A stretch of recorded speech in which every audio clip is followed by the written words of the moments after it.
First, indicate the teeth that sealants would benefit. Clean the surface from debris, stain, and calculus. Isolate the tooth with options such as the suction, cotton rolls, or dry angles. Dry the area for 20 to 30 seconds. Apply acid etch within the grooves and fissures where the sealants are to be placed, based on the manufacturer's recommendations, which are from 15 to 30 seconds. Rinse for 30 to 60 seconds.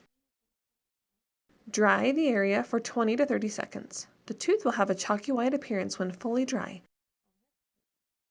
If not, or if contamination occurs, re-etch. Then re-isolate if necessary.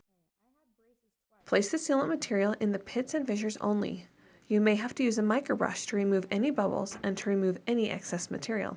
Using patient and clinician UV eye protection, cure the sealant material as per the manufacturer's recommended amount of time, usually from 20 to 30 seconds. Gently check for voids and complete coverage with the Explorer while maintaining a dry field. If at any point you find an issue, you can add additional material without having to re-etch if the surface has not been contaminated. Remove the isolation with a small amount of water so it won't stick and pull the tissues.